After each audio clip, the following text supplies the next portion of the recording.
With this population of family caregivers, with time and freedom being very large considerations, wellness can often take a back seat.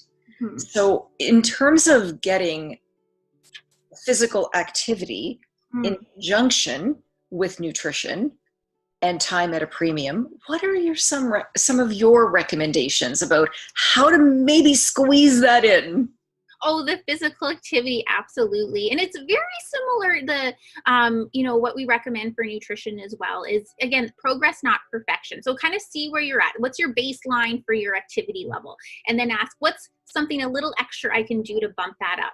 So maybe it means parking further away at the grocery store, right? So you're walking further to get in, or taking stairs versus an elevator if you have those opportunities. And all of these little opportunities exist day to day if we look for them.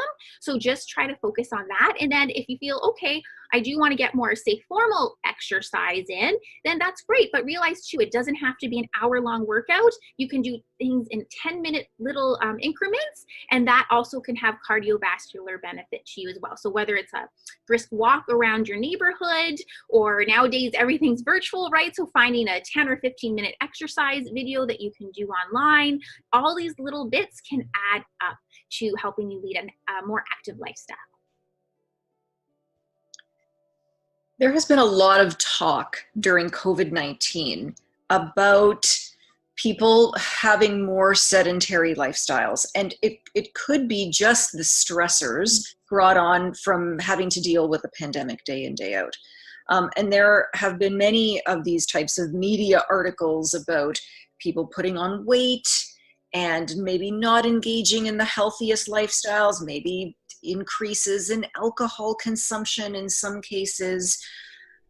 What are some of the sort of bits of advice that you might want to give to family caregivers? If they've maybe encountered some more unhealthy habits, and just to try to get back on track. Yes, absolutely. And I think we've all experienced that to some degree. We're at home more often, not being as active, not being as engaged with our community. So that can have, the emotional effects as well as the physical effects.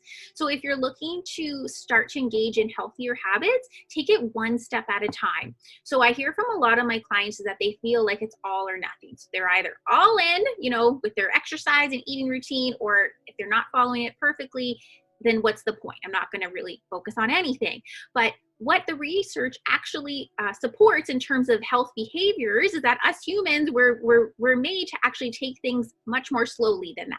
So taking things one step at a time. So set yourself what we call a SMART goal. So something very specific, something measurable, very action oriented. So for instance, if you're saying, okay, well, I'd like to start to eat healthier, that's a very big goal, but let's break it down. So maybe for the first week, you'll focus on, okay, I'm just going to make sure to get a vegetable at least 5 evenings a week at dinner.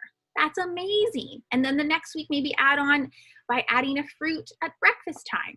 Maybe the next week you'll switch from white grain products to whole grain products. So take it one step at a time so that it doesn't feel so overwhelming. Okay, when you make healthy habits, the best way to make them work for you is that you don't want to be adding stress. You want to be reducing your stress. Okay, so if you do too much at one time and it makes you feel stressed and overwhelmed, it's a sign. Scale it back, right? Time's going to come and go no matter what.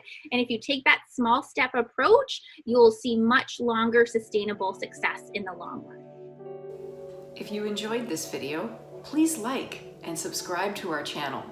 And don't forget to take our quick survey to give us your feedback. Find the link in the video description below.